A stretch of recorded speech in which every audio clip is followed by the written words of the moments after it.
bihi min nasabin tahharahu Allah Ta'ala min sifahil jahiliyah.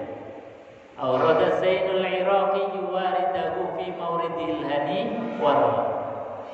Ini di dalam kitab Mauridul Hani itu disebutkan wa akrib bihi min nasabin tahharahu Allah. Cara Allah memuliakan Rasulullah adalah diantaranya memuliakan nasabnya Rasulullah SAW.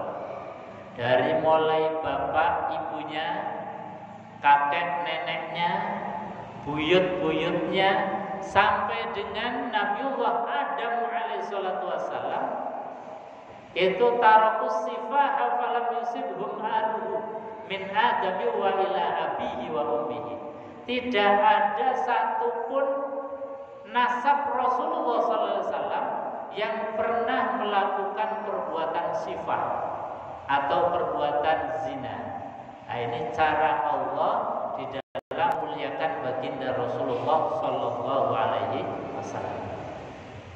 Jadi betul-betul dijaga. Kenapa? Karena baginda Rasulullah Sallallahu Alaihi Wasallam itu mau membawa ajaran syariat yang sempurna untuk membangun sebuah peradaban yang diantara peradaban itu harus dibangun dimulai dari pernikahan. Makanya Nabi itu dijaga betul nasabnya. Tidak ada nasab Rasulullah baik bapak ibunya, kakek neneknya, moyang-moyangnya sampai dengan Nabiullah Adam alaihissalatu wassalam min syifahil jahiliyah, dari perbuatan keji atau dari perbuatan zina model jahiliyah. Nah, ini yang kemudian kita harus belajar banyak tentang baginda Rasulullah Sallallahu Alaihi Wasallam. Maka jangan sampai kita tadi mengaku umat Rasulullah, tetapi ketika ditanya tentang keluarganya Rasulullah nggak paham. Ditanya tentang akhlaknya Rasulullah nggak paham. Ditanya tentang kebiasaannya Rasulullah nggak ngerti. Syariat yang dibawa oleh Rasulullah nggak paham. Nah, ini namanya pengakuan yang sepihak. Maka jangan sampai kalah dengan orang-orang dulu ahli kitab yang membaca kitab Taurat, Zabur dan Injil. Itu kenal betul dengan Rasulullah. Padahal saat itu Nabi belum dilahirkan oleh Allah Subhanahu wa taala. Kenapa mereka bisa tahu? Karena memang di dalam kitab-kitab dahulu itu sudah diceritakan nanti ada nabi akhir zaman yang ciri-ciri fisiknya itu seperti ini. Orangnya ganteng, kalau bertutur kata lembut, kalau siapapun yang melihat itu pasti rasanya adem, kalau siapa saja yang di dekatnya itu merasa terlindungi. Ini fisiklinya Rasulullah SAW itu dijelaskan betul. Termasuk ada sahabat namanya Ka'bul Ahbar. Ka'bul Ahbar ini bapaknya itu dulu tokoh. Karena apa? Karena bapaknya ini ahli kitab. Jadi ya kalau bahasa sekarang ustadz kiai begitu. Tapi zaman Bani Israel. Bapaknya ini ngajarkan kepada Ka'bul Ahbar. Ini detail semuanya diajarkan.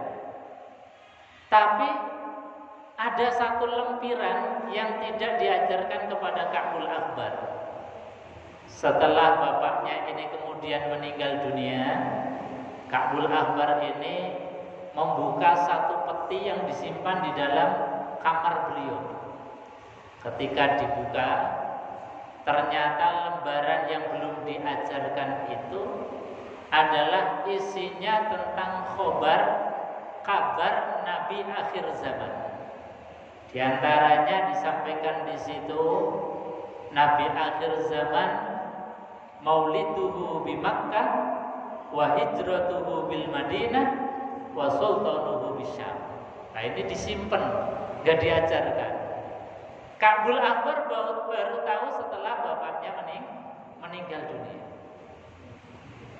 Maka Ka'bul Ahbar meskipun beliau hidup sezaman dengan Rasulullah, beliau awalnya enggak beriman, belum beriman. Karena apa? Karena cirinya Nabi akhir zaman itu yang dibaca oleh beliau, Maulidu bi Makkah, lahirnya di Mekah, sudah betul. Wa hijratuhu bil Madinah, hijrahnya ke Madinah, sudah betul.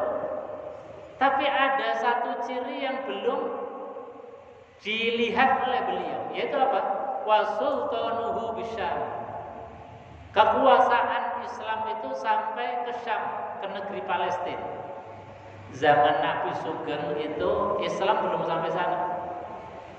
Kekuasaan Islam belum sampai ke Palestina, baru sekitar Madinah, Mekah, Madinah.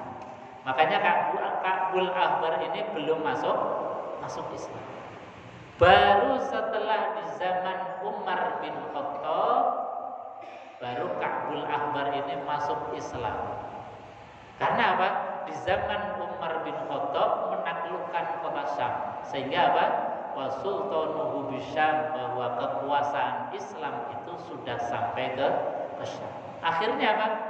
Ka'bul Ahbar ini menetapkan diri bahwa ternyata Muhammad itu betul-betul seorang nabi, betul-betul seorang rasul.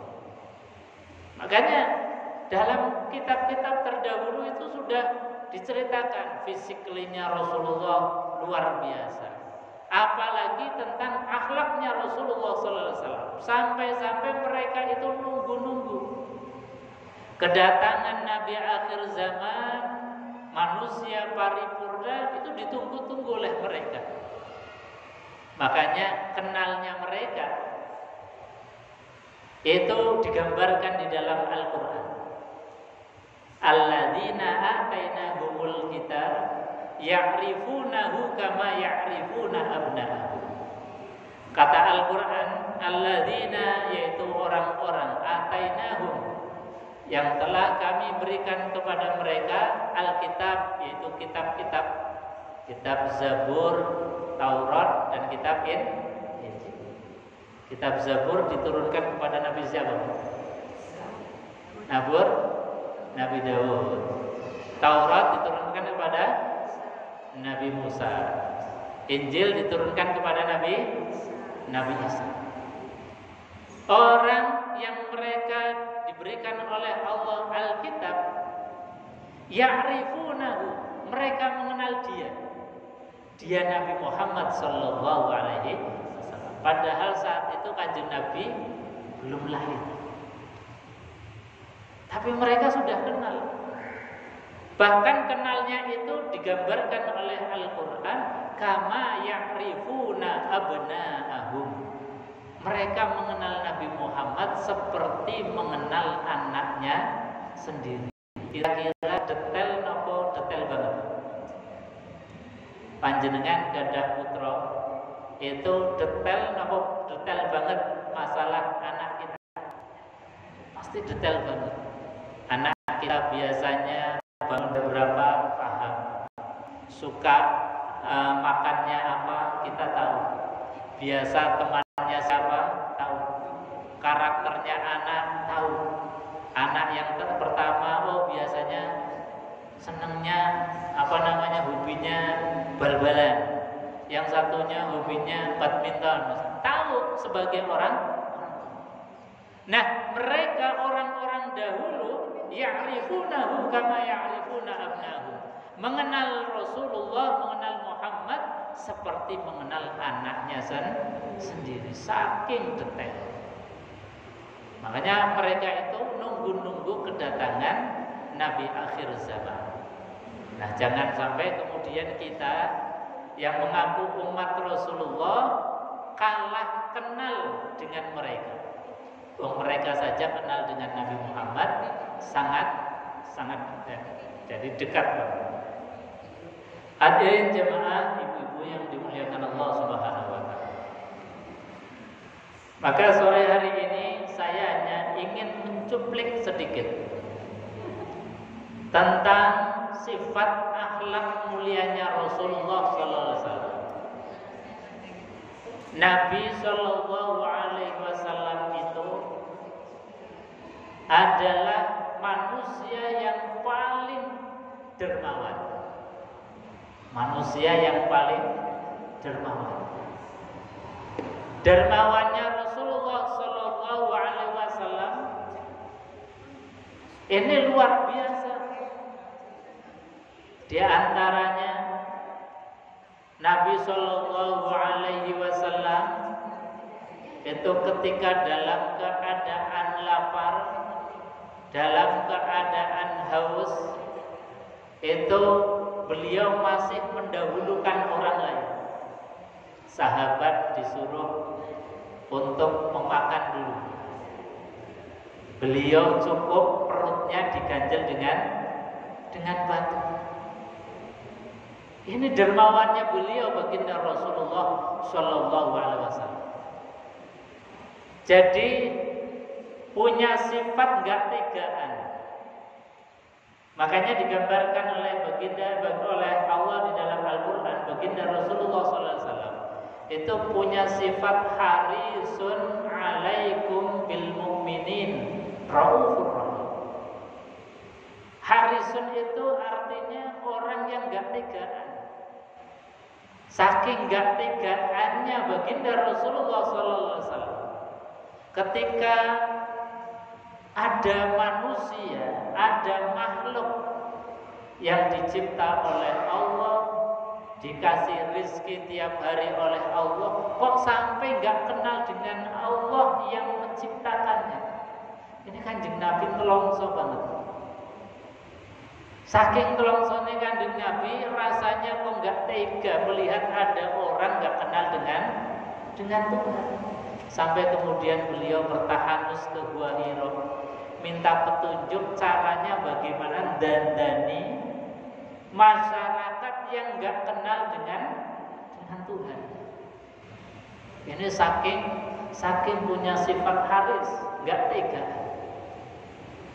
Nggak tegaannya Rasulullah SAW yang lain dicontohkan misalnya. Yang namanya manusia itu kan gak luput dari salah, gak luput dari dosa.